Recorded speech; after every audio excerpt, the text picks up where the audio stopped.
Olá, pessoal. Vamos continuar nosso estudo das cartas de Paulo, aqui segunda de Coríntios, seguindo a ordem que a gente vem estudando na primeira carta, terminamos a primeira. Está na segunda. Na semana passada a gente estudou o capítulo 1, 2 e 3, né?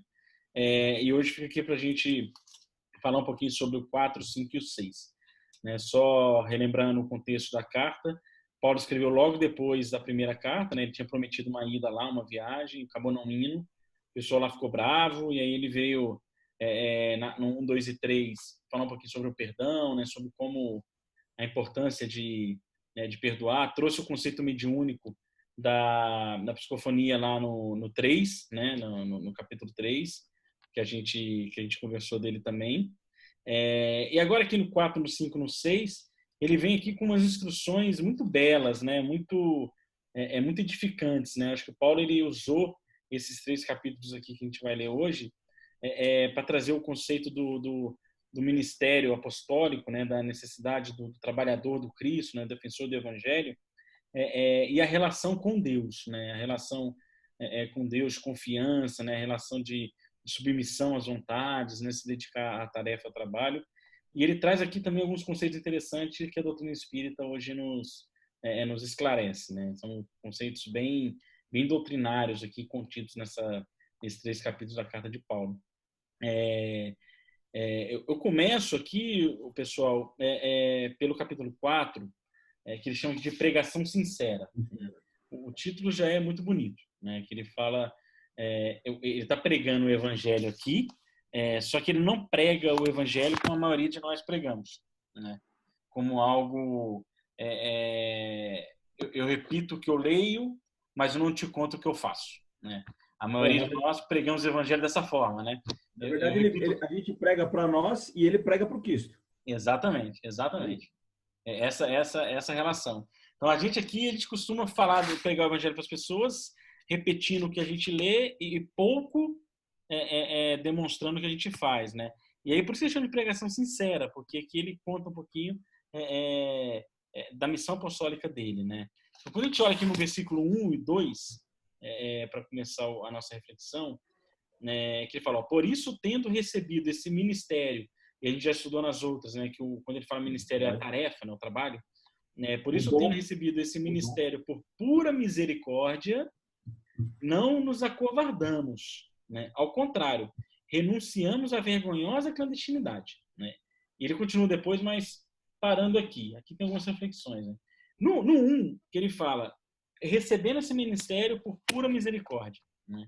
Aqui ele mostra essa coisa da bondade de Deus que tem com a gente, de nos auxiliar o crescimento através da luta, através do trabalho, através do serviço, no mundo encarnado, né? Porque ele fala, ele concedeu a mim esse ministério por misericórdia, e é misericórdia. Porque se Deus não estivesse ligando pra gente, nas primeiras tropeçadas que a gente desse na vida, ele fala, meu, fica aí no chão, então. Fica caído aí, não tem o que fazer com você. Não. Mas ele, por misericórdia a nós, de querer a nossa felicidade, a nossa ascensão, ele nos convida ao trabalho educativo, né? Através da experiência encarnada, né? Então, de fato, é a misericórdia, né? O ministério. E Paulo fala aqui do ministério apostólico dele, mas nós podemos dizer para a gente, nosso dia a dia. Estou encarnado por misericórdia divina, que me dá a oportunidade do trabalho que compete a mim, ao meu espaço, à minha relação social e às minhas necessidades de evolução, por misericórdia, para que eu utilize a encarnação para progredir, né? Versículo 1. A misericórdia é uma parte incrível que a gente precisa muito levar em consideração, principalmente no meio espírita, né? Porque a gente costuma falar que ação e reação, né? Então, a gente faz, a gente depois tem uma consequência, isso tudo é verdade, né? Com certeza. E tanto que a lei, a máxima é de justiça, amor e caridade, né? Juntas. E o que tem aí junto? Quer dizer, justiça, se fosse só justiça, Deus ia falar, então você fez isso, então agora tem uma certa aprendizado para você espiar, ou uma prova e tal. A gente não tem só isso, a gente tem o amor e a caridade junto, que nesse amor e caridade está embutida a misericórdia. Então, não é tudo por merecimento. Às vezes a gente tem uma encarnação com alguma facilidade ou com uma companhia com a gente, que é com quem a gente vai se unido ao longo da vida, alguma situação que é pura misericórdia, é para nos ajudar, nos incentivar, para nos dar a força que a gente não tem, e muitas vezes a gente nem tem merecimento para estar naquela situação, para estar naquela família, naquele corpo, e a gente está tendo aquilo, mas como uma oportunidade mesmo para poder fazer diferente dessa vez, né? Em muita misericórdia. Não que Paulo não tenha sido capaz, mas ele é humilde de falar, esse ministério, né, que é virar um apóstolo, foi me dado por pura misericórdia. E é muito bonito, muito humilde isso da parte dele, apesar da grandeza dele como apóstolo, né? Ele falar que é por pura misericórdia, e é mesmo. A gente recebe também todo dia muito livramento de situações, problemas, várias de doenças, de várias coisas por misericórdia. Alguém está avalizando lá em cima a nossa situação e falar, não, dá mais uma chance, vamos lá, mais uma vez. É uma coisa de pai para filho, sabe? É que nem se emprestar um dinheiro para seu filho, você não fica cobrando igual o banco cobra de qualquer um. É uma coisa totalmente, vamos lá, mais uma chance, mais uma. É isso que é Deus com a gente, né? Tem a justiça sim, tem a lei sim, não tem injustiça ou facilitar mais para um do que para o outro. Isso não, mas sempre com misericórdia com todos. Eu peguei o 1 e o 2 e fiz uma reflexão, né? Por isso, tendo recebido esse ministério por pura misericórdia, não nos acovardamos. Ao contrário, renunciamos à vergonha da vergonhosa clandestinidade. Primeiro eu peguei aquela questão das reencarnações, né? E fiz um misturado, porque a própria reencarnação já é uma misericórdia de Deus, né? Porque a gente faz um processo de reencarnação para a gente buscar algumas coisas e ele sabe que nos dá tudo porque a gente não dá conta.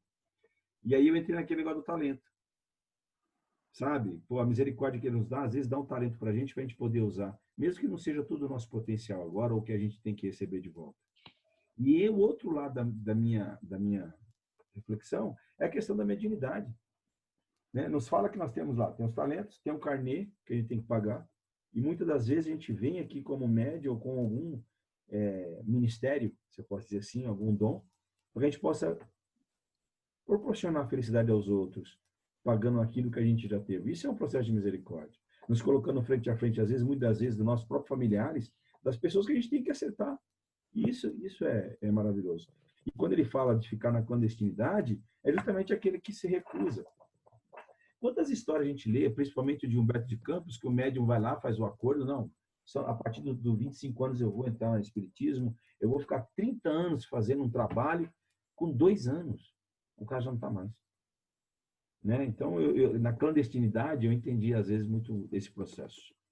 A gente poder ter os ministérios em nossa mão e ficar clandestino com ele só para nós e não soltar isso, não ter o fator de aprender, de ajudar e de servir. Exatamente. Sabe? Eu tive a mesma reflexão. Muitas vezes a gente só quer ficar aprendendo, só enchendo, mas não quer ajudar, não quer distribuir, né? E eu acho que são. Não quer se expor, não quer pôr à prova, né? Exato. O trabalho, né? Porque o trabalho dá trabalho, né? O trabalho dá trabalho. Tem um amigo, o Jaci, que fala assim, né? Ser espírita é fácil, só dá trabalho. Só dá trabalho, exatamente.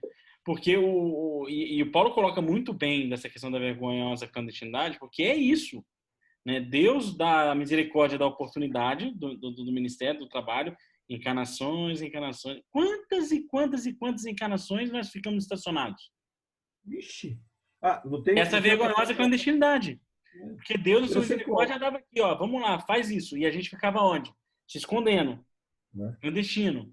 Né? Não, e outra coisa, eu acho que é Meimei que fala os pontos mortos, os pontos cegos das nossas encarnações. Quantas vezes a gente vem com o mesmo erro e fica, 1, 2, 3, e não sai do mesmo erro. São pontos mortos, né, das nossas encarnações. E Deus não deixa de dar a oportunidade. Mostra o tamanho da sua misericórdia. Tanto é que não existe pena eterna. Exatamente. Segue. Vamos seguir? Vamos. Tá bom demais. Aí do 3 ao 6, né, quando a gente olha lá, do 3 ao 6, que ele fala dessa questão do Evangelho do Cristo, né? Para que serve? Né? Que ele fala que cegou-lhe as mentes, né? Dos que erravam, e aonde que o Evangelho é aplicado. Então, o Paulo ele traz aqui do 3 ao 6, que me lembrou muito a passagem de Mateus, do Evangelho de Mateus, capítulo 9, versículo 13, né? Que ele fala que Jesus não veio para os sãos. Quando a gente olha esse versículo aqui do 3 ao 6, ele é bem parecido com o que Mateus diz, que ele fala que Jesus, passando adiante dali, viu assentado na alfândega um homem chamado Mateus e disse-lhe: segue-me. E ele, levantando, o seguiu. E aconteceu que, estando ele em casa sentado à mesa, chegaram muitos publicanos e pecadores e sentaram-se juntamente com Jesus e seus discípulos. E os fariseus, vendo isso, disseram aos seus discípulos: por que come o vosso mestre com os publicanos e pecadores? Jesus, porém, ouvindo, disse-lhe: não necessitam de médicos os sãos, mas sim os doentes. Ide, porém, aprendei o que significa misericórdia quero e não sacrifício, porque eu não vim chamar os justos, mas os pecadores ao arrependimento. Né? Então, esse trecho de Mateus, ele é bem contido nesse versículo de 3 a 6 aqui que o Paulo traz. Né? Ele fala assim: nosso evangelho está velado, o está para os que se perdem. Né? E depois ele explica, ele abre um pouquinho mais essa questão de quem é esses que se perdem e como que o evangelho vem auxiliar esses que se perdem. E é para isso que o evangelho está aqui. E Jesus fala isso lá na instrução, na instrução dos apóstolos, no começo dos discípulos, quando ele escolhe os discípulos, ele fala: ide e pregai aqueles que não querem, que esses são os pecadores. Falar ali para os que já conhecem, tal, não. Cara, vai lá e pega as ovelhas desgarradas. Né? É para isso que o evangelho é. Para rebanhar novamente as ovelhas desgarradas. Né?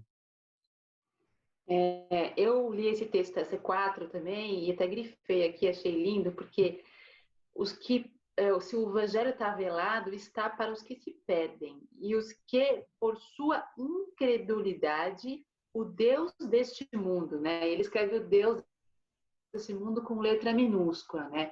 Então, isso me lembrou muito aquela passagem de Jesus falando que a gente não tem como seguir dois deuses, né?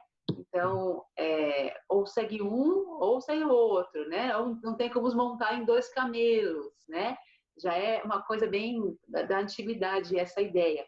Então, ou você segue o Deus desse mundo, que é um Deus com letra minúscula, que faz o quê? Te traz incredulidade para as coisas do espírito e atrai, né? Cega a mente. Olha como ele fala aqui, né? O Deus desse mundo cegou a mente para que não brilhe a luz do evangelho sobre essas pessoas. Então você fica fascinado por causa da matéria, né? Por causa de uma coisa que é transitória, ela fascina, ela brilha, ela ofusca o resto todo do realmente eterno, né? Das conquistas, das virtudes que a gente veio desenvolver, aprimorar, melhorar nessa encarnação.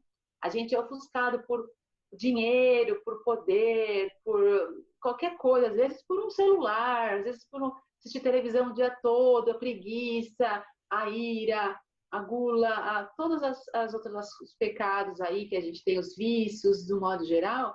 Isso é o Deus desse mundo com letra minúscula aqui, que não deixa de ser, né? O Mamon, do outro lado, que a gente conhece pelo Evangelho, que é o que faz isso, né? Brilha essa luz aí que faz a gente achar que é um oásis no deserto, mas que não é nada demais, transitório, e a gente depois pensa, puxa, como é que eu perdi uma encarnação toda ocupado em só trabalhar, juntar dinheiro, só em isso, só que, sei lá, cada um do seu, né, do seu modo, com as suas particularidades, mas a gente faz isso, né? Não deixa a luz do evangelho brilhar no nosso coração, porque o Deus desse mundo nos traz aqui. Aí a gente fala, não acredito em Deus, eu não preciso, né? Estou bem assim, tal, porque eu tenho minhas coisas materiais, minhas viagens, meu carro, minha família, tal. Mas é a hora que tem algum problema, né? Aí, como é que é a sustentação dessa pessoa com a fé que é no material, né? E que é no transitório, que tem data certa que vai acabar. Exatamente. Pessoal, o 5 é interessante o versículo, eu fiz a anotação, que ele fala da questão de se apagar para que a luz do Senhor se faça, né? E está no próprio Emmanuel, Fonte Viva, Elucidações, o texto, no começo, que ele faz referência ao capítulo 4, versículo 5. Nós, os aprendizes da Boa Nova, quando em verdadeira comunhão com o Senhor, não podemos desconhecer a necessidade de retraimento da nossa individualidade, a fim de projetarmos para a multidão, com o proveito desejável, os ensinamentos do Mestre. É o que ele fala no 5 aí, acho muito legal. Quem tiver, depois lê isso aí. Assim, não sou eu, né? Não sou eu o especial aqui, né? É o Cristo, né? Eu sou só um servo dele. Exatamente. O que a gente está falando? Às vezes a gente prega o evangelho, faz o evangelho para nós, e ele já faz, já realmente renunciando ele e pregando justamente para Cristo. Porque aí é o contexto daquilo que você acabou de explicar, Thales. Ele prega para aqueles que precisam ser pregados, não só para ele. Exato. E os doentes não precisam do Paulo, precisam de do Cristo. Exatamente. O doente não precisa do Thales, da Renata, do Hernani, precisa de Jesus. Até mesmo que nós somos um dos doentes. Exato. Porque é a mesma coisa a gente ver um irmão nosso com fome na rua, com a barriga vazia, e a gente vai lá e leva para ele um agasalho. Nada a ver. Pode até ser útil, mas naquele momento. Mas não é o que ele precisa. Não é o que ele precisa. Não é o que ele precisa. Agora, o próximo aí, confiança em Deus, é maravilhoso. Né? Ele inicia essa parte do capítulo, ele fala confiança em Deus. E aqui é muito importante, porque no versículo 7, ele dá essa introdução do que ele vai falar depois, né? Do 8 ao 15. Né? Do 8 ao 15, ele explica essa questão de se confiar em Deus. E no 7, ele fala de forma muito bonita o porquê disso. Né? Ele fala, ó, levamos este tesouro, o evangelho e toda a dificuldade que é defender e pregar o evangelho, em vasos de barros, que são pesados, os vasos de barros, para que se manifeste que sua força superior vem de Deus e não de nós. Né? Eu consigo carregar esse vaso pesado não é porque eu tenho força, é porque Deus me sustenta com sua força.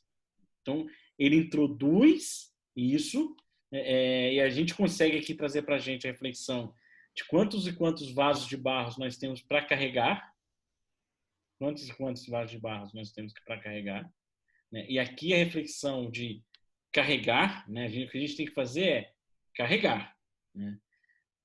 Sem que a gente esqueça, que a gente tem uma força por trás de nós que vai nos ajudar a conseguir carregar esse vaso, que é Deus. Né? E aí ele entra do 8 ao 15 falando disso. Né? O 8 e o 9, eu achei muito bonito, que ele fala: de todos os lados nos apertam, mas não nos afogam. Então ele fala da dificuldade, mas fala que ele não cai nessa dificuldade, porque ele tem a força divina por trás. Né? Então, ó, de todos os lados nos apertam, mas não nos afogam. Estamos em apuros, mas não desesperados. Somos perseguidos, mas não desamparados. Derrubados, mas não aniquilados. Né? Então, assim, você vai cair, você vai cair. Você vai ficar em apuro, você vai ficar em apuro. Você vai ser apertado, você vai ser apertado. Tudo isso vai acontecer. Tudo isso vai acontecer. Agora, se você tem a fé, a confiança em Deus, que ele chama no capítulo, não se preocupa. Porque você não vai ser afogado, você não vai ser desamparado e você não vai ser aniquilado. Né? É a bela lição que o Paulo traz aqui. Maravilhoso. E essa lição é interessante mesmo, porque ele fala, eu tento viabilizar da seguinte maneira, quando ele fala do vaso de barro. Já tomou água em filtro de barro? A primeira água como é que é? Gosto, barro puro. Você entende? Aí as tentações, nós vamos sofrer todo esse processo. É esse primeiro gosto, que é o vaso que acabou de se encher de água. Que água é essa? Ministério, o dom, aquilo que ele está fazendo. Ele está falando para os caras, olha, a água vai ser ruim no começo. Vai ser todo esse processo de passar pelo nosso vaso, de você poder ter as tentações de tudo que a vida do mundo ainda nos dá. Mas é necessário, até que esse filtro de barro, esse vaso, esteja perfeito para receber essa água, e aí ela vai começar a passar mais limpa. Sim, gosto, né? E ele usa a mediunidade também, né? Também, mesma coisa. Né? O mesmo processo, né, vaso de barro. No começo é mais barro do que a mensagem.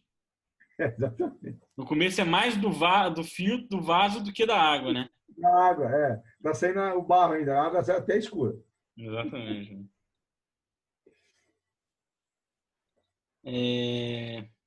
Vamos lá. Aí eu fiz outra anotação aqui também no 10 e no 11, né? Aqui é bonito, né? Que o Paulo ele faz uma reflexão aqui sobre a visão espiritual e material, né? Morte e vida.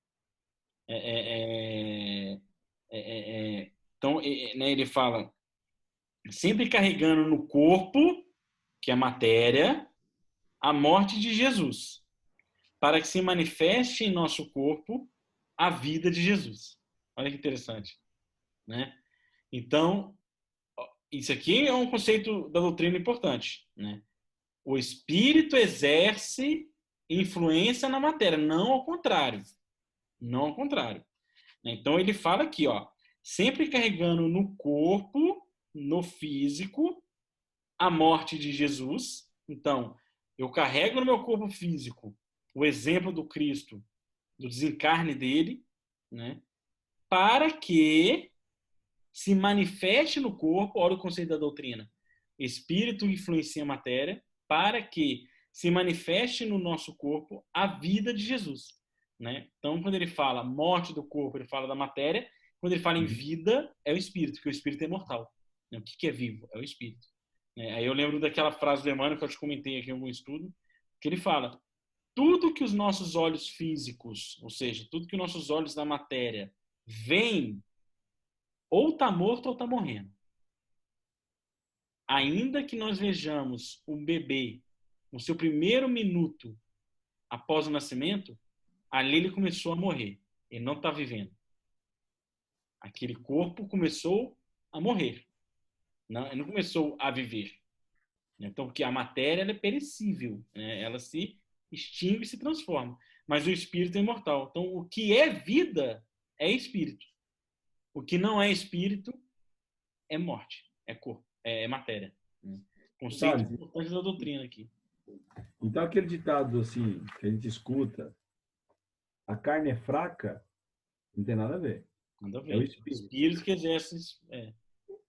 Não é verdade? Não adianta Manifesta passar na na matéria. carne, não, bichão. Que é o espírito mesmo que é fraco. Exatamente. É o instinto que está mais forte do que o intelecto, do que a moral. É isso só. Só isso, Exatamente. Exatamente, é só isso. Simples assim. Também a vida de Jesus, é isso aí. Aí depois eu notei só lá no 14, não sei se vocês têm uma coisa aí no 12 e no 13.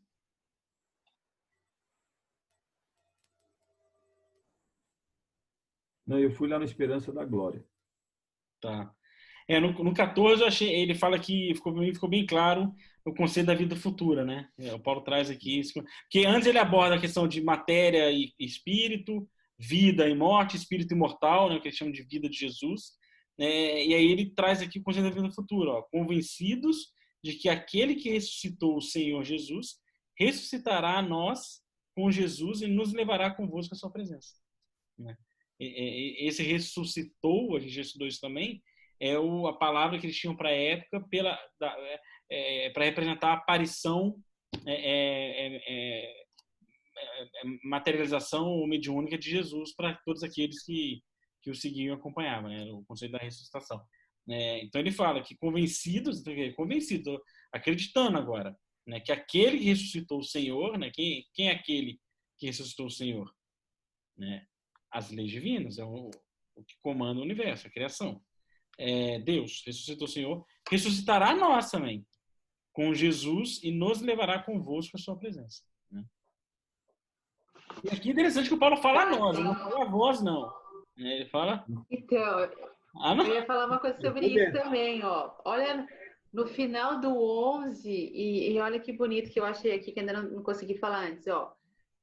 Nós que vivemos estamos expostos à morte por causa de Jesus, de modo que também a vida de Jesus se manifeste em nossa carne mortal. Quer dizer, quanto mais ele se expõe à morte por causa de Jesus, né, mais se manifesta a vida de Jesus na carne mortal dele. Quer dizer, mais ele fica também cheio de vida, de fluido vital, de energia, de renovação de força, porque ele está sendo intuído, mediunizado, que seja para continuar essa missão, né? Então, quanto mais ele se expõe, não se expor à toa, mas se expõe em nome da causa do Evangelho de Jesus, mais vida ele tem de volta, mais energia e força de vontade para ele continuar esse caminho, né? Na nossa carne mortal, ele fala. Aí, o 12 que eu achei legal, porque assim a morte atua em nós e a vida em vós. Então, olha o que ele fala, quer dizer, para ele também recebe os castigos, ele corre, ele fala, né, que ele se afligiu, que ele se apurou, ele se apertou, ele foi perseguido, mas não desamparados, são derrubados, tal. Então, ele tomou palavra de todo quanto é lado, a morte atuando nele, né, como se fossem tentativas de acabar com a missão apostólica dele, né? Mas aí a vida, então, atua em vós, já que a gente sobrevive, ele sobreviveu a vários problemas, porque não foi aniquilado, não foi desamparado, não foi nada. Então, a vida ressurge para vós todos que estão aí agora continuando a receber nós, né? Agora que nós que estamos recebendo essa mensagem, essa carta, a vivência evangélica dele, né? Então, quer dizer, o fato dele ter mais, quanto mais ele corre e ele é apedrejado, ele é preso, ele sofre pelo nome do evangelho, mais a vida atua para dar abundância para ele de vitalidade, de energia e, consequentemente, para a gente, né, que estamos vindo na rabeira dele, né, todo mundo, a vida atua em vós, ele fala. Ai, que bonito, isso eu achei super humilde, né, isso, porque ele está se expondo ao perigo tal pela causa do evangelho. Exatamente, né? Renunciando a si mesmo. Mas, total por todo mundo, né? Mas desde o começo, ele depois de Damasco, né? Ele se renuncia completamente. Total. Por isso que morre o Saulo e nasce o Paulo. Então, exatamente. Por isso que morre o Saulo e nasce o Paulo. Porque, de fato, ele não morreu ali. O Saulo acabou ali, né? Mas tinha uma tradição, acho que no livro Paulo Estevão fala disso, né? É do batismo. Todos eles mudam o nome de nome, né? Que você falou de Mateus, eu pensei, Levi. Levi virou Mateus. Virou Mateus, aquelas coisas, né? É tradição judaica isso ainda, né? Você batiza tem simbologia nisso, né? Que a gente pode extrair alguma coisa dessa palavra. Pode, claro.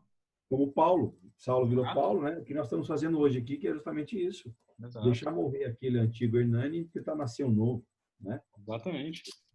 Acho que é legal. É como se a gente falar, porque o nosso nome é nome. Olha só que interessante, hein? Que você falou aí, que dá pra gente tirar da palavra, né? Porque o Saulo, o Levi, o Hernani, o Tales, quem são esses, né? Esses são os nomes da carne.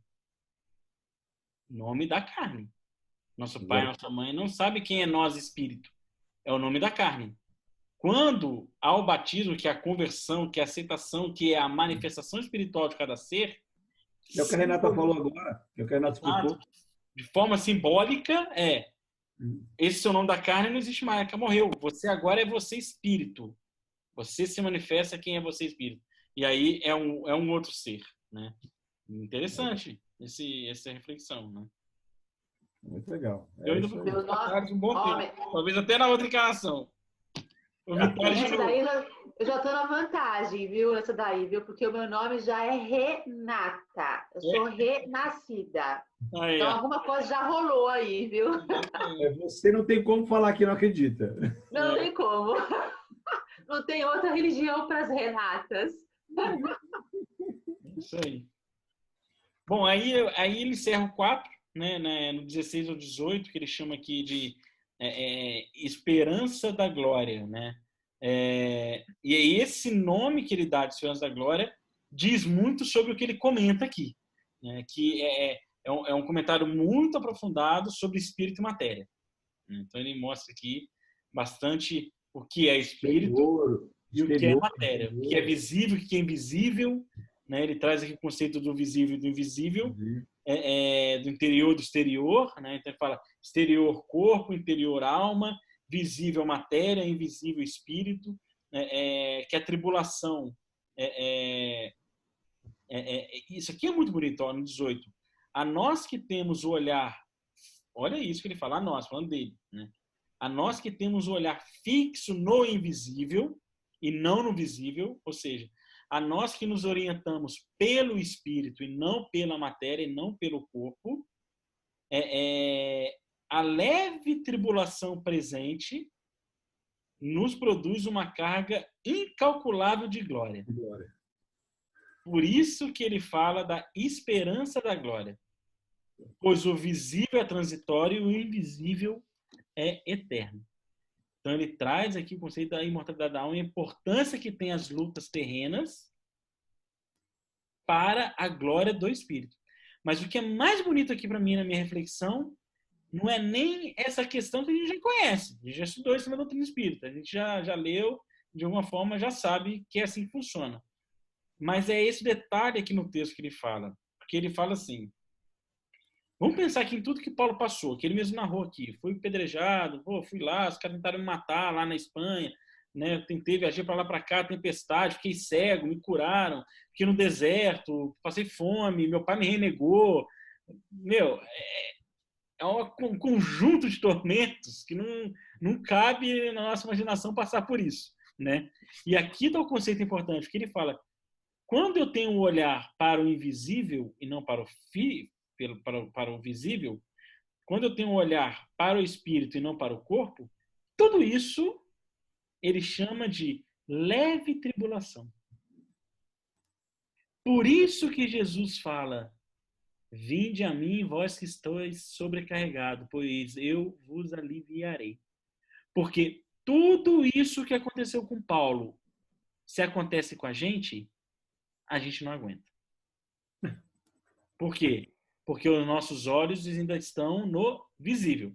A gente ainda é orientado pela matéria. Essa coisa que Jesus fala aqui, eu vos aliviarei, é olhar para Jesus Espírito. Olhar para nós como Espírito. Tudo isso aqui fica uma leve tribulação. E essa leve tribulação repercute em incalculável glória. Ou seja, desculpa, só para fechar.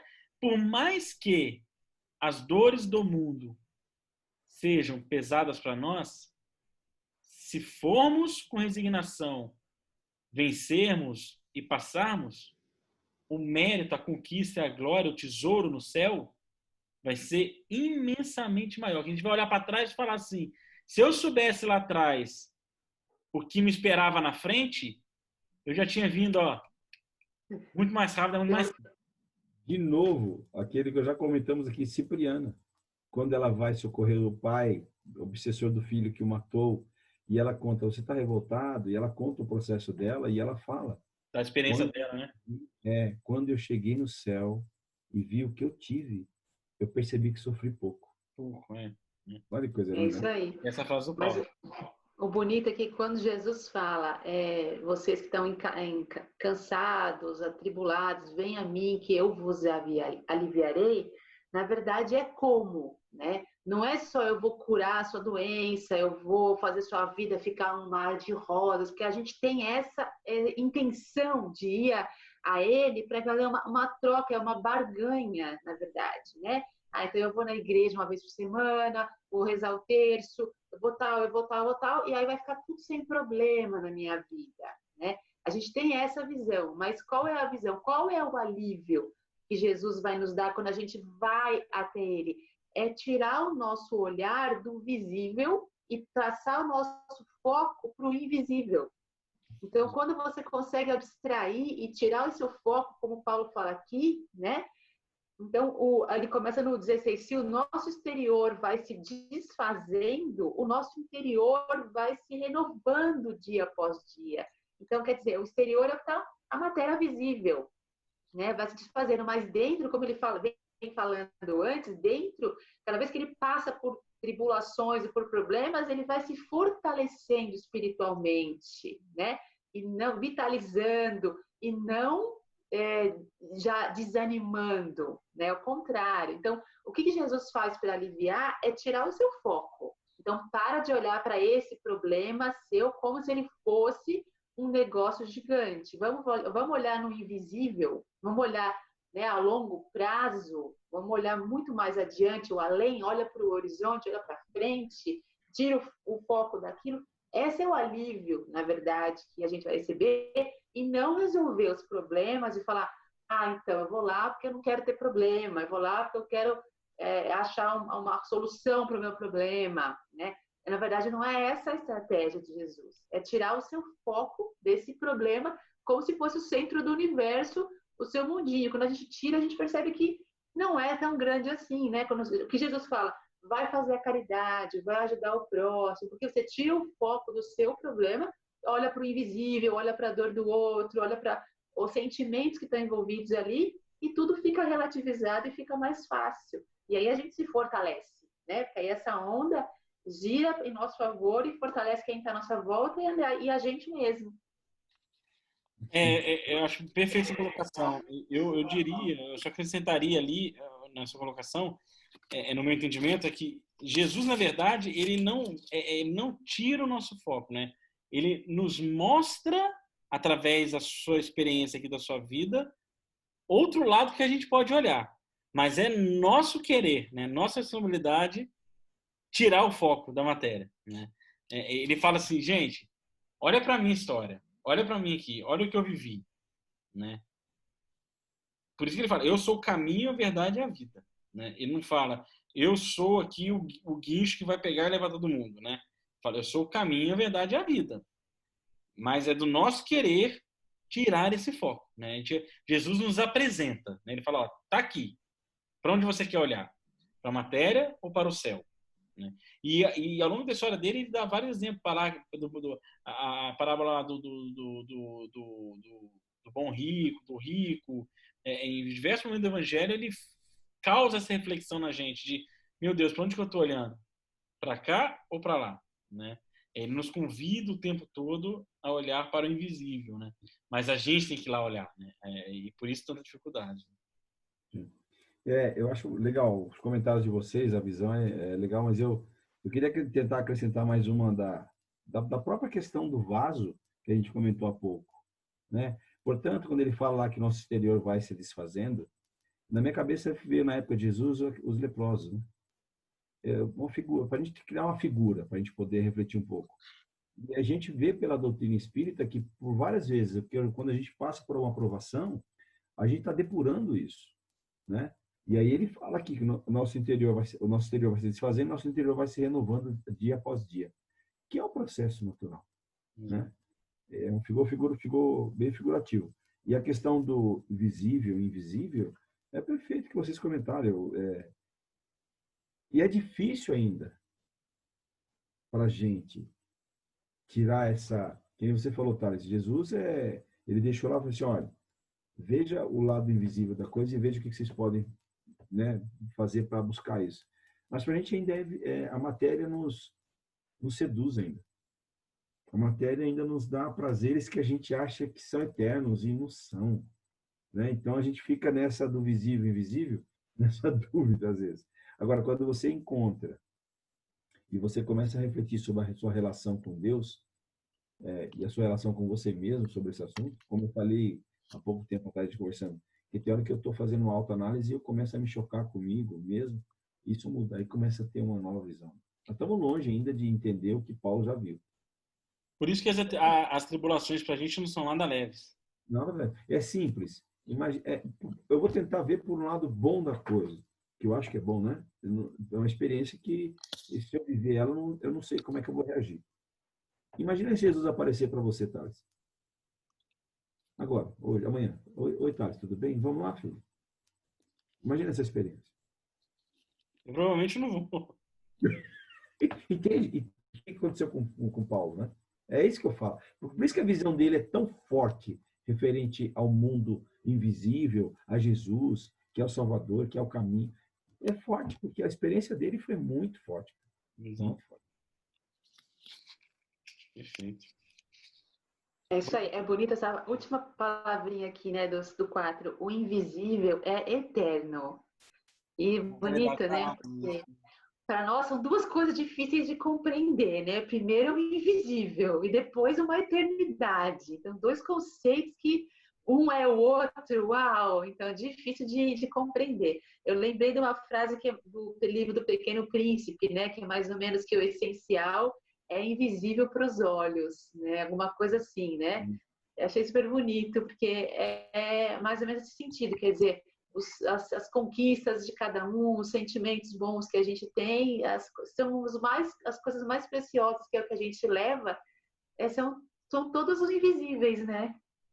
Sim, é isso mesmo. O 5, vamos lá. Vamos lá. Aqui no 5, entrando no 5, o 5 todo, quando eu li ele, o 5 inteiro aqui, para mim ficou aqui um Paulo, como se fosse um estudo do Paulo sobre a imortalidade da alma, corpo, perispírito, matéria, espírito. Para mim, ele traz aqui uma base doutrinária bem grande também, com as palavras da época, né, com toda aqui a poetização, né, das cartas que era feita na época, mas tem conceitos aqui doutrinários que eu achei super, super presentes. Né? No versículo 1, quando ele começa, ele fala. E aqui ele usa palavras, né? Ele usa, como a gente fala no português, quando a gente quer representar, falar de algo usando coisas reais. Me fugiu a palavra agora. Me fugiu a palavra aqui. Ele usa exemplos reais e práticos da época para explicar coisas mais complexas, né? Ele poderia falar lá de perispírito, de espírito, naquela época ninguém entender nada. Então ele usa aqui metáforas, né? Usa metáforas para que as pessoas possam compreender. Que ele fala, olha só que interessante, ele fala assim, sabemos que se a tenda terrestre em que vivemos se desfaz, olha aí o corpo físico, receberemos de Deus a hospedagem de uma eterna moradia no céu, não construída por mãos humanas. Olha que interessante. Olha que reflexão bonita. Sabemos que a tenda terrestre, e aí ele usa nas duas comparações a questão da moradia, da morada do Espírito. Né? Onde a gente mora, a nossa casa, a gente está o quê? Dentro daquela casa, se abrigando. Dentro daquela casa, se abrigando. Quem está dentro de uma tenda, ele está dentro da tenda se abrigando. Moradia, uma morada. Então ele fala, sabemos que a tenda terrestre em que vivemos se desfaz, ou seja, o corpo físico terrestre que nosso espírito habita, ele se desfaz. E que receberemos de Deus a hospedagem de uma eterna moradia no céu, não construída por mãos humanas. Então, aqui já tem uma reflexão. Ele fala que a morada do céu, a hospedagem do céu, ela não é construída por mãos humanas. Por quê? Porque a tenda terrestre é. Matéria. O nosso corpo físico é construído pelas mãos humanas. É matéria com matéria. É lá o espermatozoide no óvulo, Isso. fecundou, virou matéria. Né? Célula, multiplicou, aquela coisa toda. A hospedagem eterna no céu, ela não é construída por mãos humanas. E aí, quando a gente olha essas duas frentes, a tenda, ela é ela é frágil. A tenda é frágil. Por isso que ela é transitória. Né? Quando a gente está dentro de uma tenda, a gente está ali temporariamente. Né? Quando ele fala... E porque naquela época, aqui tem outra coisa importante. A gente não pode esquecer do conceito histórico na época. Né? Lembra lá, Paulo, falamos agora, Paulo ficou cego lá, porta de Damasco, tal. Jesus falou com ele, procura Ananias na hospedaria, lá na cidade, né? Na hospedaria, me fugiu o nome agora, mas então, na cidade tinham hospedarias, na rua direita, fortes, que as pessoas iam, ficavam muito tempo. Mas nas viagens do deserto, tinham tendas que eram o quê? Transitórias. Vinha, descansava uma noite, andava, parava em outra tenda, descansava outra noite, andava, parava em outra tenda, até chegar onde? Na hospedagem. Ali ele fica mais tempo, né? As reencarnações aí, as paradas. As encarnações, exatamente, já são as tendas frágeis e transitórias, para depois ele alcançar essa moradia no céu, né? Que é a erraticidade, né? É o espírito na sua erraticidade, né? E Paulo, desculpa, Thales, ele completa o que ele está dizendo no 2 e no 3, né? 2 do 3, Ele exatamente. confirma. Ó, tá vendo? Então é assim. Exatamente. Exatamente, isso que eu ia falar agora. Então ele traz aqui o conceito do 2 ao 5 para mim, ele trouxe o conceito do perispírito. Sim. Né? Ele traz aqui, ele fala do perispírito. Porque ele bonito. fala, ó, ele fala assim, a tenda terrestre, corpo físico, Uhum. a morada, a hospedagem celeste, erraticidade. Eu até marquei aqui. E quem é você nessa confusão aqui? Você tem um perispírito. Você tem um espírito e um perispírito. Né? Então ele fala aqui, ó, olha só que bonito. Enquanto estamos aqui de tenda, e fica um pouquinho lá na hospedagem e volta aqui na tenda, enquanto isso, suspiramos com o desejo de revestirmos a habitação celeste, caso cheguemos vestidos e não nus. Olha aqui o conceito do perispírito, né? Olha o conceito do perispírito. Pois nós que habitamos em tendas, suspiramos acabrunhados, porque não desejaríamos desvestir-nos, mas revestir-nos de modo que o mortal fosse absorvido pela vida. Quem nos preparou precisamente para isso é Deus, que nos deu o Espírito como penhor. Né? Então, esse conceito de revestir que ele fala, né? Eu desejo revestir e não desvestir, ou seja, porque ele sabe que o perispírito fica. Ele não tem como abrir mão do perispírito. Conceito aqui da doutrina espírita. Então, o que ele quer fazer aqui? Ele quer revestir o perispírito com luz. Tirar da opacidade e trazer ao perispírito de luz. Né? Sair da opacidade. E a gente lê nas obras da doutrina espírita, André Luiz, irmão Jacob, essa questão da opacidade perispiritual do espírito errante. Né? Então ele fala, ó, nós queremos revestir. E quando ele fala lá chegar o corpo nu, né, que ele fala, caso cheguemos vestidos e não nus. Aqui também tem outro conceito importante, né? Porque olha pra gente, aqui de novo ele usando o exemplo para o dia a dia, né? Usando o exemplo para o dia a dia. Se eu chegar na casa de vocês hoje, da Renata e do Hernani, e tiver um familiar de vocês que nunca me viu, não me conhece, e eu chegar na casa de vocês hoje com uma barba falsa, um cabelinho aqui, aquela cartola, a cordinha amarrada na cintura, vestido como um bom judeu ortodoxo. Uma pessoa que nunca me viu, ela vai olhar para mim e vai falar o quê? Esse cara é um judeu. Concorda? Porque a roupa que nós vestimos não fala que nós somos. A roupa que vestimos fala quem nós queremos parecer ser. A quem nós queremos se apresentar. Mas o corpo nu é o corpo nu. É o corpo nu. Se nós pegarmos um bebê peladinho, nu, colocar uma máscara no rosto e colocarmos ao lado de outros 4 bebês peladinhos, nus, a mamãe daquele bebê vai saber quem é ele. Não, esse aqui é meu bebê. Esse aqui é meu bebê. Não, mas você não está vendo o rosto, não interessa. Esse corpo nu aqui, eu sei que é do meu bebê. Porque ali é ele quem é.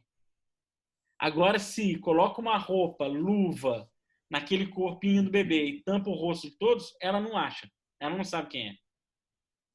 Porque a gente é o que é quando a gente está nu. Quando a gente está com vestido, não. É quem a gente quer parecer ser. Então, aqui o Paulo traz esse conceito importante. Caso nós chegamos vestidos e não nus.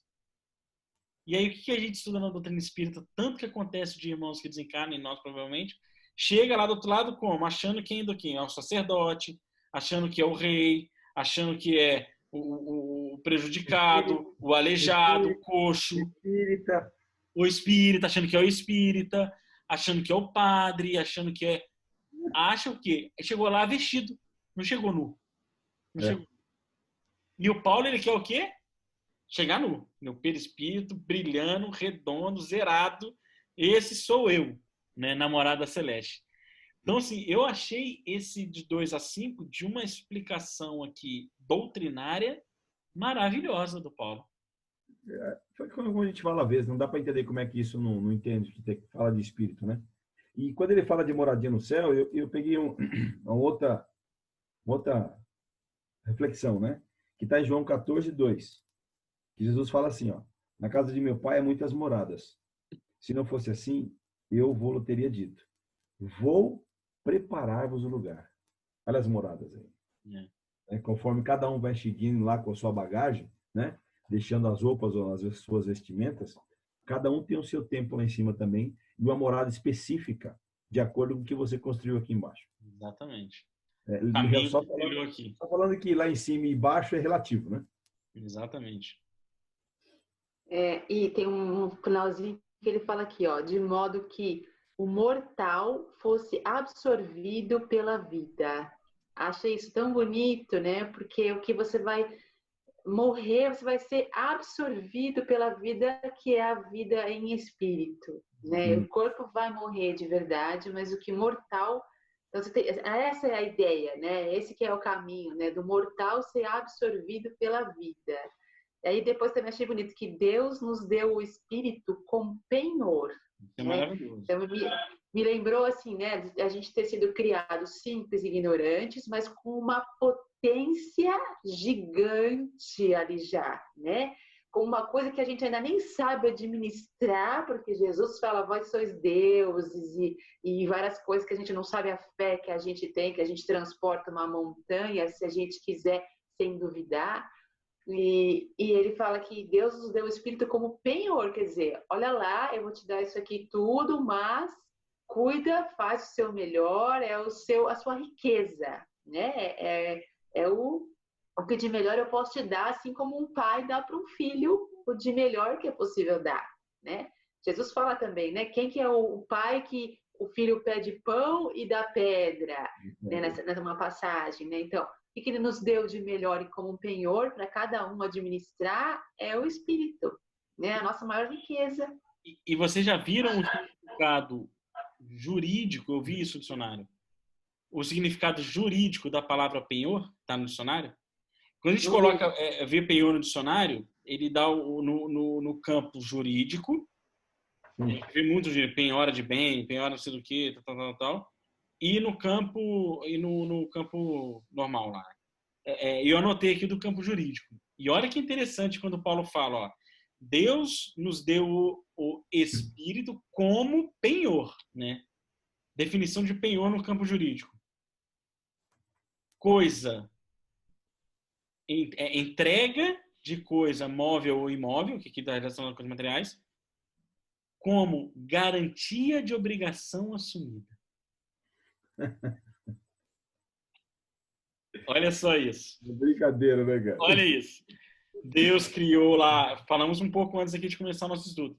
Deus criou o princípio inteligente, passou por tudo aquilo, viveu lá nos reinos, tal.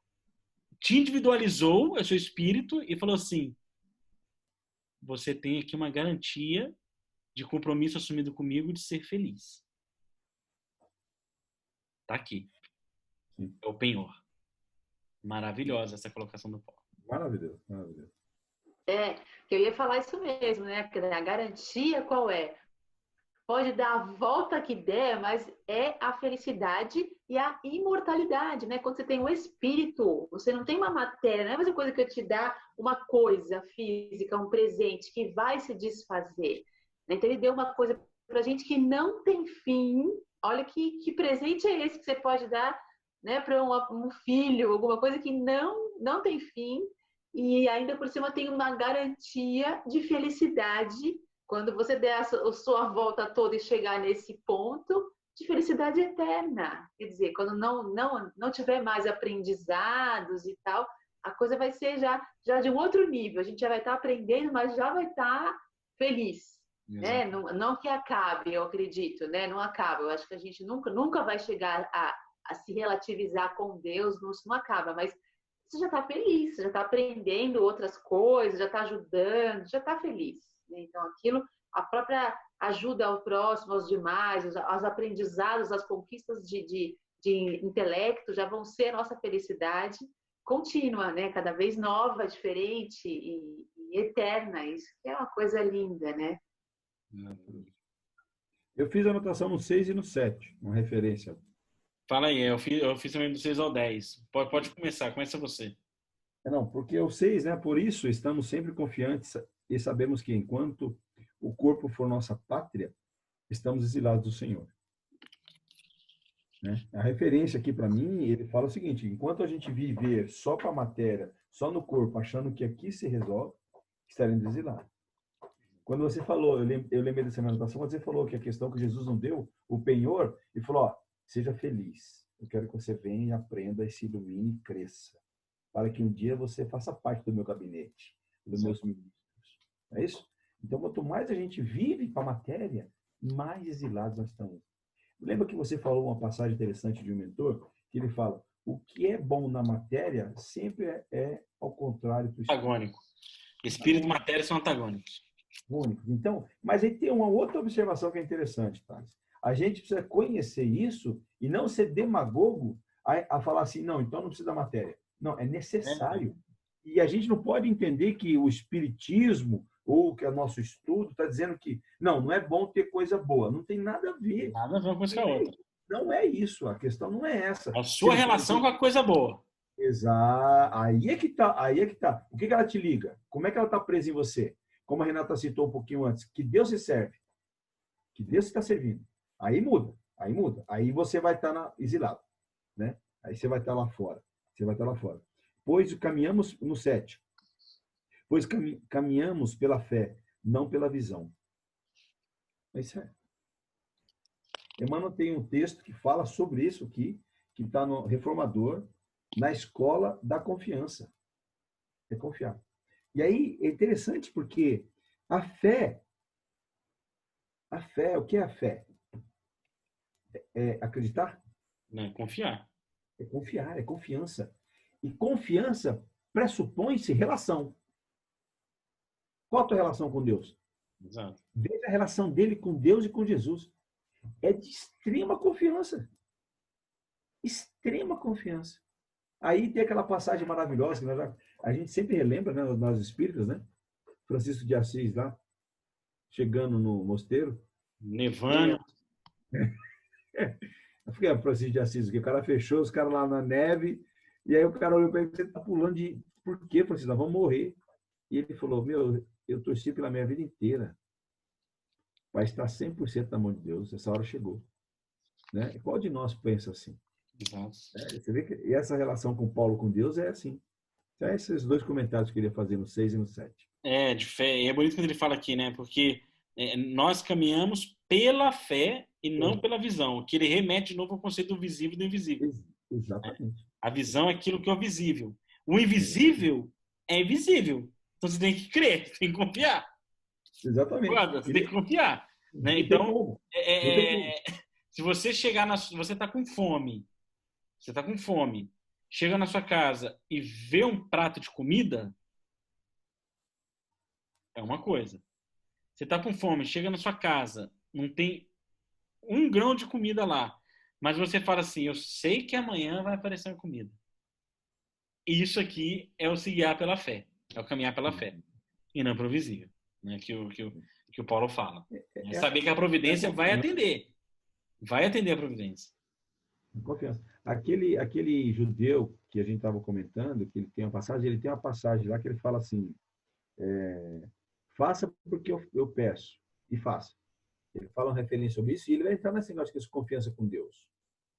E é confiar mesmo, sem ver. Né? Ele fala do invisível, do visível e do invisível. A Renata fez um comentário pertinente. A gente não, o invisível a gente não tem como pegar, né? A gente tá todo, então precisa confiar sem ver, sem sentir. Às vezes é simplesmente por ter a relação de amor que a gente vai criando com ele, nessa confiança. E, E e, tá aí, lá, e tá na Gênesis do Allan Kardec. Né? Na Gênesis do Allan Kardec, ele ele, fala lá da questão das provas da existência de Deus. Né? sim, Porque quando ele fala de Deus, a quando ele gente fala, ele explica de Deus. ele fala assim, as provas da existência de Deus. Aqueles que falam que não acreditam em Deus porque não conseguem ver, né? Que é a questão do visível. Uhum. Como é que eu vou acreditar em algo que eu não consigo ver? Como é que eu sei que Deus está aqui, que está me ajudando, me amparando? Né? E o Kardec fala que é através dos sinais que a sua natureza, que a natureza divina demonstra. E ele usa um exemplo que é belíssimo. É belíssimo. E isso aqui, para qualquer ateu, se você falar disso, a chance dele começar a acreditar Acreditar? é enorme. Né? Porque o Kardec ele fala assim, imagine se você num campo, você vê um pássaro voando, você escuta o estampido de um tiro, você vê o pássaro caindo, e ao chegar no pássaro, você vê uma bala no peito do pássaro. Você precisa ver o atirador para acreditar que ele existe? Sim. Olha isso. Não, isso aqui é outro que eu vou relacionar. Todos os sinais Todos. Aí tem uma pergunta que fala, existe um atirador. Não tem como não ter um atirador. Porque eu ouvi um tiro, vi o pássaro caindo, tem uma bala no peito do pássaro, a arma não se atira sozinha. Então existe um atirador. Né? Então olha veja, para a natureza, é, olha para a nossa vida, para a nossa experiência, para a nossa existência. E aqui estão o pássaro, o estampido e a bala. Deus e existe. tem uma pergunta do livro do Espírito também que ele fala, a gente pode conhecer Deus, aí ele fala, os espíritos inferiores o sentem e o adivinham. Né? E isso é tão notório porque, pelo menos comigo acontece, às vezes que eu estou com uma dificuldade, com um problema, isso aconteceu com você, você manda uma mensagem, eu leio a mensagem e falo, poxa, está aqui a resposta. É Deus que trabalhar. É claro. O cara conta a história, outro conta a história, do cara tá vendo um problema terrível. Ele estava tão ruim que ele para um traço, aí na traseira do caminhão está escrito assim, ó, Jesus te ama. Veja que às vezes até por um WhatsApp, uma mensagem, você muda. É um processo que a gente está sentindo ele, né? Uhum. É isso, cara. Vários meios que isso chega para a gente poder acreditar. Não é? A questão da obra, que Kardec também fala, veja a obra, né? Veja toda a natureza, o axioma que se faz aí de tudo. Tem resposta. É isso aí que o Thales falou, né? Não precisa ser um Sherlock Holmes aí muito, né, incrível para fazer essas conclusões, assim, olhando uma flor, um jardim, olhando para o céu, olhando para os animais, né? A beleza de um animal. Então, é uma coisa incrível, né? Tem alguma força muito inteligente criando tudo isso, né? Uma coisa que eu estava lembrando agora, que sempre o Haroldo fala, para a gente criar essa relação de confiança com Deus, é a gente criar uma intimidade com Deus. Né? Isso é uma coisa difícil, porque para a gente é uma coisa assim, mas eu não estou vendo, né? Então, como que eu vou ter íntimo de uma ser, um que eu não estou vendo? Né? Assim como Jesus, mesmo que ele já existiu tal, mas e aí, né? Agora aqui. Então, quando a gente consegue criar uma relação íntima, sabe? Então ele dá exemplos assim, você não precisa fazer aquela. Existem vários tipos de orações, né? Aquela oração que é palestra, você fala, Senhor, meu Deus, você não está fazendo uma palestra, né? Você está conversando com Deus, conversando com Jesus, o que você acredite. É uma coisa muito íntima, tem aquela oração lá que fala, ô Pai, você sabe, poxa, me ajuda, de uma forma muito mais. Eu sei que você está junto comigo, você está me acompanhando, você está presente aqui na minha caminhada, me ajuda. E uma coisa relacionada assim, não precisa ser longa, mas ela tem que ser sentida, que a gente está presente, que tem alguém ali junto sentindo, é uma relação de intimidade, entende? Que está com a gente ali no quarto, no banheiro, na sala, né? E não uma coisa que você encontra de vez em quando você está arrumadinho e tal. Não, é do jeito que você estiver, tomando banho, é a hora que tiver. Essa intimidade que é uma coisa que traz para a gente próximo, da gente, quando a gente consegue criar um amigo Jesus, né? Um amigo que está com a gente ali todo dia, um irmão, como o médico Jesus, o tudo Jesus com a gente personaliza e tenta fazer aquilo ficar menos abstrato e criar essa relação de intimidade que vai propiciar a gente criar essa confiança, né? Porque a gente tem um amigo ali que nos ama, que está sempre com a gente. Então, essa relação vem da intimidade. Sim, Renato, e você sabe o que você está falando?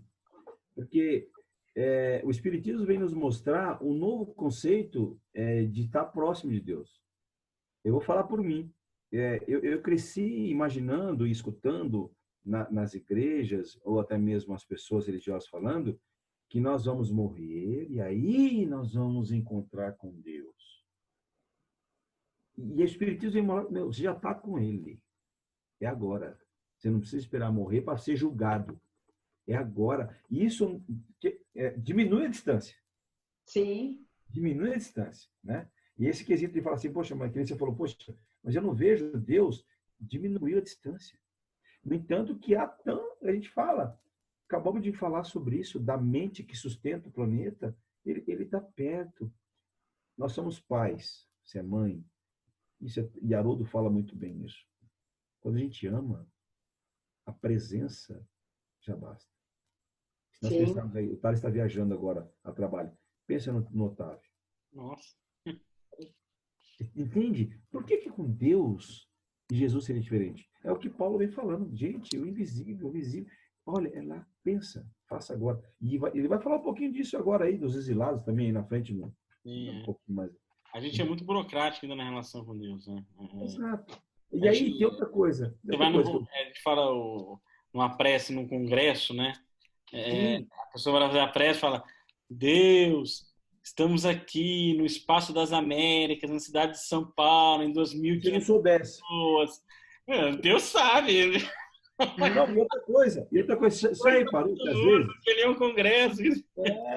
E outra coisa, eu não sei se acontece com vocês. Isso aconteceu muito comigo. Hoje eu estou mudando. Foi aquele processo que eu estou começando a aprender. Eu achava que para fazer a prece mesmo, já espírita, eu tinha que estar recolhido num cantinho, sentado. E muitas das vezes eu falo, não, agora eu vou pedir com fé, então eu vou ajoelhar. O ato de respeito a Deus pode ser de joelho, mas pode ser muito mais da humildade de coração que você está fazendo. Dentro do carro, no seu trabalho, que você sentiu aquela conexão que, qual de nós aqui, essa semana, eu falei, cara, eu estou chorando aqui, depois que eu li a mensagem. E me emociona. Esse momento eu aproveito para falar assim, meu pai, gratidão. E aí é o que a Renata falou. Ele está aqui, é o que eu estou falando, ele está próximo, ele está nos vendo. Então não precisa mais aquele contexto, aquele conceito, se eu posso dizer assim, de que eu preciso morrer para ir a Deus, para entrar no reino, para esperar o julgamento. Não, é agora, é já, é hoje, com o que você tem, independente do nível, porque ele fala aqui, muitas vezes ele clama aos irmãos, vamos, mesmo que a gente tenha, vamos trabalhar com as nossas forças, que a gente tem na mão. Teve desculpa, Renato, pode falar. Eu ia falar só uma coisinha que é assim, esse conceito, né? Eu também, né, tive essa criação com esse conceito e a gente aprende que também para orar, tal, a gente precisa ir num lugar específico, né? Ir numa igreja, no centro espírita, num templo, algum lugar para a gente orar, né? Esse conceito veio lá atrás, né? O Haroldo explica do rei Davi, né? Que os 10 mandamentos estavam na tábua numa tenda, né? Estavam guardados numa tenda, era uma coisa lá simples. O rei falou, não, eu vou construir um lugar ali para eles muito mais melhor, para eles serem bem protegidos, uma fortaleza, uma coisa muito à altura desses mandamentos que vieram diretamente de Deus para nós, né? Quando o rei manda construir uma igreja, um santuário, um negócio lá todo lindo para ali guardar as tábuas dos 10 mandamentos, então as pessoas vão ali para orar, né? Vão ali criam um lugar de rituais que dá origem a todas essas questões, essas religiões e esses templos religiosos que ainda continuam acontecendo, né? Então a gente pensa que tem que ir para o externo lá está um tesouro, lá está um lugar que lá eu posso orar. Lá eu também posso orar, porque Deus está em todos os lugares, né? Então eu posso orar em qualquer momento. E quando a gente sente essa conexão, como você falou, e também quando a gente sente a desconexão também, né? Que aí é o momento da gente se apegar e falar, nossa, agora eu tô mal, me deu um medo, me deu uma angústia, me deu um mal-estar. Então é a hora também da gente tentar, independente de onde a gente está, como a gente está, o que a gente está fazendo, às vezes é 2 minutos de conexão, de fechar os olhos e olhar para dentro, para o invisível, e a gente começa a se restabelecer, se reconectar. É isso aí. Eu me lembro, só para a gente encerrar essa reflexão, eu me lembro algo que aconteceu comigo que me marcou muito e nunca mais esqueci. Um momento de dificuldade minha, eu estava bem abalado, assim, né? Aquelas coisas da terra, né? E eu lembro que eu sentei no meu quarto. Hã? O Oi? visível. O visível. Exato, o visível, as coisas visíveis. E eu me lembro que eu sentei no meu quarto, estava sozinho no quarto, e eu falei, vou fazer uma prece, né? E eu já me preparei, né? Daquele jeito, né? De fazer prece, porque, e pá, mão, pensando nas palavras que eu ia falar. Mas eu me lembro que aí me veio uma serenidade, que eu parei e olhei assim, pai, eu só vou chorar. Mas olha, gente, foi o melhor choro da minha vida. Eu nunca mais chorei como aquele dia. Foi o melhor choro da minha vida. E eu falo que foi a melhor prece da minha vida. Foi aquela. Foi aquela. Porque eu falei isso, eu só vou chorar. Eu nem sei o que dizer. Eu só vou chorar. E eu chorei conectado. Eu senti que eu chorei conectado. E foi um choro que aliviou todas as minhas dores. Todas, todas, todas, que eu saí dali renovado. Inclusive, no outro dia acordei com a solução do problema que me afligia. Falei, olha, é isso que eu tenho que fazer. E eu fui lá e solucionei o problema que me afligia. Né? Parei e falei, eu só vou chorar. Só isso. E chorei. Chorei e me entreguei. E foi maravilhoso. Eu queria chorar assim todo santo dia. Mas que não dá para chorar assim todo dia. Mas eu queria chorar todo dia sim. Ser aquela criancinha mesmo, chorando mimada toda hora, pai, pai, pai, pai.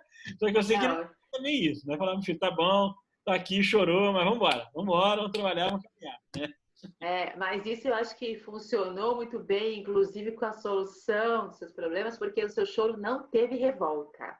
Exato. Esse é o ponto, né? Choro de sofrimento, de dor, né? É uma coisa. Agora, choro de revolta, eu não aceito essa situação, esse problema, eu estou revoltado, eu não mereço. Birra, esse é um choro. Isso não é prece. A gente faz isso com nossos filhos. A gente sai dos nossos filhos. Quando nosso filho cai, machuca, a gente sabe que o choro é sentido. A gente acorda, a gente abraça, filho, a gente se compadece. Quando é choro de birra, fala, vai ficar chorando aí. Vai esperar, vai faltar ar, deixa ficar roxo. Vai assim, a gente faz isso com os nossos filhos. Né? Bom, vamos seguindo. Aqui quando ele entra no capítulo do critério da fé, aqui, da parte da fé, do 11 ao 16, eu estava lendo ele, eu quero compartilhar com vocês uma reflexão aqui que eu achei maravilhosa também, mais uma que Paulo tira aí da cartola, a nos surpreender. Porque ele fala assim, ó, do 12, do 14. Porque o amor de Cristo nos pressiona ao pensarmos que se um morreu por todos os morreram, ele segue tal. Lá no 16, no final, ele fala, outrora consideramos Cristo com critérios humanos, agora já não fazemos. Então eu quero aqui, vamos pensar aqui todo mundo. Ele aqui nesse capítulo, nessa parte do capítulo, ele relaciona ao Cristo. Ele fala que outrora eles consideraram Cristo como critérios humanos e hoje já não fazem mais. E ele está abordando aqui a todo momento esse conceito de espírito e matéria, que é corpo, não sei o quê. E a gente falou aqui mais cedo, aqui no estudo de hoje, da questão dos nomes, a conversão, né? Que a gente era, até se converter, o nome que a nossa carne recebe, né?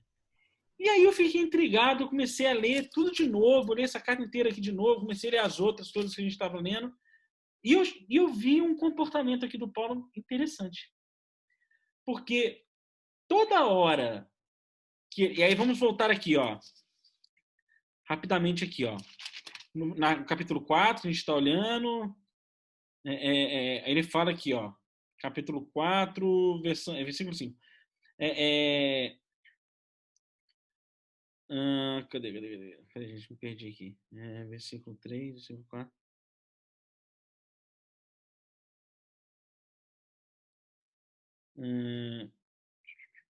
Aqui, ó, no 10, ó. Sempre carregando no corpo a morte de Jesus, para que se manifeste em vosso corpo a vida de Jesus. Expostos à morte por causa de Jesus. Se manifeste em nossa carne, e para que a vida de Jesus se manifeste em nossa carne mortal. E ele vem depois, que ressuscitou o Senhor Jesus, ressuscitará nosso... Quem ressuscitou Jesus Jesus aparecia em espírito como? Com que aparência? Espírito de Jesus aparecia ressuscitado com a aparência física de Jesus. Então, observem depois, voltem nas leituras, toda hora que Paulo ele vai se referir ao Cristo encarnado, ele fala Jesus. Toda hora que Paulo vai falar do Espírito do Cristo, ele chama de Cristo. Então, ele separa de forma linda aqui isso. Ó, Jesus é o Cristo encarnado. Jesus só existiu por 33 anos. Jesus foi o batismo que Maria e José deram para ele. Nomezinho do corpo, RG, CPF. Nasceu em Belém, passaram no correio e fizeram o CPF dele. Jesus Cristo de Nazaré. Está aqui. Mas ele não é esse, ele não é isso. Né? Ele é o Espírito, ele é o Cristo. Então, quando ele vai se remeter às coisas espirituais, referindo a Jesus, ele fala do Cristo. Quando ele vai se remeter às coisas da experiência humana na matéria, ele se refere a Jesus. Então ele vem aqui no critério da fé. A fé aqui não é no Jesus humano. A fé aqui é no Jesus Espírito. É a fé no Cristo. E ele se refere nesse capítulo todo só como Cristo. Porque aqui ele fala do conceito, do contexto, da concepção, espiritual do Cristo. Governador do orbe, espírito evoluído. Não da experiência desse espírito na terra como Jesus. E aí ele vem aqui no 15. É porque o amor do Cristo, o amor desse espírito, ele vem, e nós consideramos o Cristo com critérios humanos. Não, o humano aqui era Jesus, não era o Cristo. E agora já não fazemos, agora nós sabemos separar. Aquele espírito que habitou o corpo humano de cabelos longos nazarenos era o espírito do Cristo. E aquele espírito naquele corpo de cabelos longos nazarenos era o nome batizado de Jesus. Por quê? Essa referência também pode ser pensada da seguinte maneira, Thales. Cristo é o ungido, que significa, por sua vez, em hebraico, Mashem. Eu sou goiano, não sou hebreu, tá, gente? Quer dizer, já fui hebreu, acho. Mashem. Que significa Messias. Olha a referência na cabeça, então, que eu posso pensar de Paulo. Jesus é o que você acabou de explicar. Muito bem, encarnado. Cristo é o Messias. Exato. Cristo é na cabeça dele que é o Messias, o ungido, o elevado, entendeu? Porque a gente acha que Jesus é isso aqui, os 33 anos, né? Quer dizer, desculpa, a gente acha que o Cristo é esses 33 anos que a gente... alguém descreveu pra gente. Eu não imagino. O Cristo é o Cristo. Né? Vamos mais longe. Tem gente que acha que Jesus está na cruz. Chora só a morte dele. Exatamente. Eu achei também bonita essa parte, porque ele fala que o amor de Cristo nos pressiona, né? Se ele morreu por todos, todos morreram. Quer dizer, nesse momento a gente perdeu uma partezinha de nós junto com ele, né? Porque todos morreram junto com ele. E ele morreu por todos para que os que vivem não vivam para si, mas para quem por eles morreu e ressuscitou, viver para Cristo. E aí, então, quando você pensa nisso, não dá para você olhar um ser desse com critérios humanos, né? Porque quem faz isso e morrer por todos, né? Entregar toda que a gente considera que é tudo que a gente tem, que é a nossa matéria, a nossa vida física, para os outros, né? E dizer que morreu por todos, quer dizer, uma coisa assim, entregou completamente, se desprendeu da vida física, das oportunidades, ainda jovem, saudável, cheio de coisas para fazer ainda, curando e fazendo e tal, de repente morreu por todos, né? Então, é uma coisa totalmente fora dos critérios humanos, né? Você começa a olhar essa atitude, essa entrega, né? Esse desprendimento de Jesus, ele nos pressiona a tentar falar, meu, ele morreu por mim também, né? Então, agora, como que eu vou agir honrando esse ser que veio aqui nos ensinar, entregou a vida física também por mim? Isso é muito bonito, né? Não dá para a gente olhar como critério de um humano qualquer, né? A gente tem que falar, não é um humano qualquer. Peraí, quem é esse aí é um ser totalmente diferenciado. Exatamente. E para finalizar os 5 aqui, que a gente chama de a mensagem da reconciliação, né? Isso aqui também é belíssimo, né? Do 17 ao 21. Aqui eu achei que ficou bem claro aqui. O Paulo traz as transições, né? Do Antigo Testamento, da primeira revelação para a segunda, do Cristo, né? Então ele fala, se alguém é cristão, é criatura nova. Olha aqui que a gente estava falando do batismo lá, da conversão. De Saulo para Paulo, de Levi para Mateus, né, todos esses. Então, virou a chave. Virou a chave, é criatura nova, é um novo ser. Né? É um novo ser o cristão. O que era antigo passou, Antigo Testamento, primeira revelação, e chegou o novo. E tudo isso aqui é lindo. E tudo é obra de Deus. O antigo e o novo. O antigo e o novo. E a terceira revelação também. Tudo é obra de Deus. Então, mais uma vez, reflexão para nós espíritas da condenação, entre aspas, do Antigo Testamento. Não. Tudo é obra de Deus. Tudo tem o seu papel e deve ser considerado. Não se separa. E aqui... Hã? Não se separa nelas. Não se separa, exatamente. E aqui, para mim, ficou bonito essa colocação. Eu acho que escolheu muito bem a palavra reconciliação, que aí depois ele vem falando, e tudo é obra de Deus, que o Antigo e o Novo, Antigo Testamento e Velho Testamento, que nos reconciliou consigo. Olha que coisa maravilhosa. Obra de Deus. Que nos reconciliou, quer dizer, consigo, com Deus, através do Cristo, por meio de Cristo, que nos confiou o mistério da reconciliação. Então, o que ele fala aqui é o seguinte: a criatura humana estava desconciliada do Criador, de Deus. A obra divina foi para que houvesse essa reconciliação da criatura humana com Deus. E quem fez essa reconciliação? Por meio do Cristo. Porque antes era uma relação de temor, lei mosaica. Necessária, já entendemos a necessidade. Mas ainda não estava a reconciliar. Porque era uma rebeldia tão grande que entre a humanidade e Deus que falou assim, calma, primeiro vocês vão ter que acalmar. Calma. Acalmou. Pronto. Agora a gente vai começar a conversar aqui para se reconciliar. E aí Jesus veio fazer essa reconciliação da humanidade com o Criador. Né? Porque se a gente olha a relação Deus com a humanidade, das nossas relações pai com os filhos, como é que é aqui o processo da educação dos filhos? Quando o filho é pequenininho,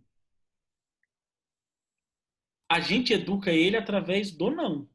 que é a única coisa que ele entende. Não põe o dedo aí, vai tomar choque. Não coloca ali que vai derrubar a panela. Não faz isso que vai rasgar. Não faz aquilo que você vai cair e vai se machucar. Não, não, não, não.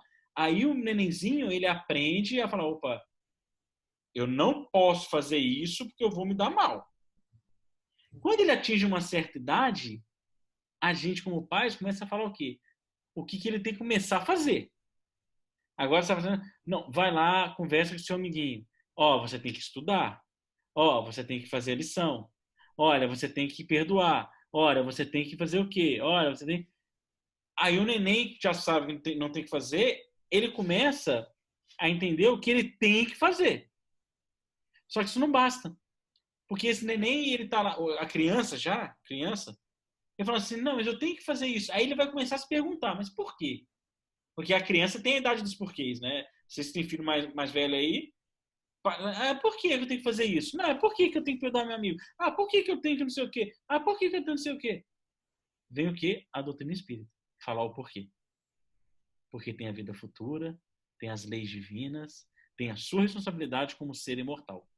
Mostrar o que estava escondido. A forma que a gente faz com os nossos filhos, a gente controla pelo não para que ele não se machuque, a gente instrui o que é importante para ele fazer, e depois a gente explica o porquê que ele tem que fazer aquilo, e os ganhos que ele vai ter.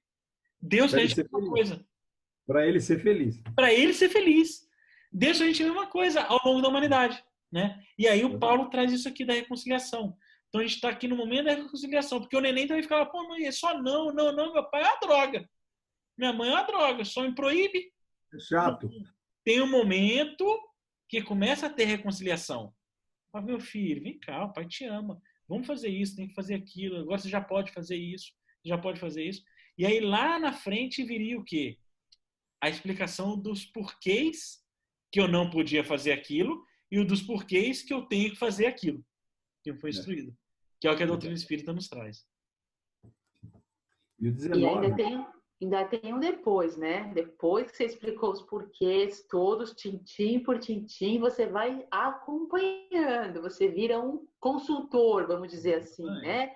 Então, agora, me pergunta o que você achar necessário, que eu estou aqui para te solucionar, para te ajudar, para te dar suporte e várias, que já é a fase 3, né? Então, agora eu não falo não, mas eu não estou explicando por que eu já expliquei, agora eu estou na consultoria, né? Então, ó, já que eu tenho 50 anos de vida, eu posso te explicar que, ó, esse caminho aqui, né, vai dar mal, hein? E esse aqui, ó, então as chances de dar certo, esse daqui, aquele ali, dentro das nossas limitações, dos nossos conhecimentos, a gente vai transmitindo a nossa experiência e fica na consultoria. Precisou? Ó, me liga, manda um zap e tal, e ativa aqui a conexão que eu estou à disposição para sempre. Quem é pai, é mãe, o filho pode ter 80 anos que é o filhinho. É isso aí ainda, continua. Eu gostaria de fazer aproveitando a continuação aí, o 19, que ele fala que ele veio não lhe apontando os delitos e nos confiou a mensagem de reconciliação. Eu lembro daquilo que a gente fala sempre, né? Que Jesus não condena o pecador, o pecado. E eu acho que isso cabe nessa passagem aí que nós estamos falando, para alimentar isso também. Quando ele fala que isto é, Deus estava por meio do Cristo reconciliando o mundo consigo, não lhe apontando os delitos.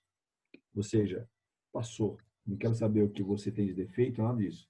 Vamos agora, através de Jesus e depois do Espiritismo, aprender como você deu essa explicação maravilhosa sobre a criança e os pais. Porque até mesmo assim, né? Nossos filhos erram com a gente não fica preocupado com o erro, mas para mostrar para ele qual é o caminho. Exatamente. E aqui, só para terminar minha parte, nesse 19, nesse aqui todo, né, do 17 ao 21, que ele fala que Deus, por meio do Cristo, né, Deus reconciliou com a humanidade através do Cristo, e aqui ele volta naquilo que a gente falou. Aqui é o Cristo. Porque Deus não fez nada por meio do batizado Jesus humano. Foi através do Espírito. Porque a obra de Deus não é aos 33 anos. Exatamente. A obra de Deus através do Cristo é criação do planeta 4,5 bilhões de anos atrás, até, vamos ver até onde. Mas essa é a obra do Cristo de reconciliar com a humanidade. Por isso que Paulo não fala de Jesus, ele fala do Cristo. Fazemos os 6 na próxima semana? Pode ser, que senão fica puxado, né? Já deu, acho que o horário aqui já... 2 horas já de conversa maravilhosa, né? Que a gente nem viu passar, cara. São 10 vai dar 10h30 aí. Deixar a gente vai embora. Então a gente faz o 6 e o 7 na próxima. Tá bom.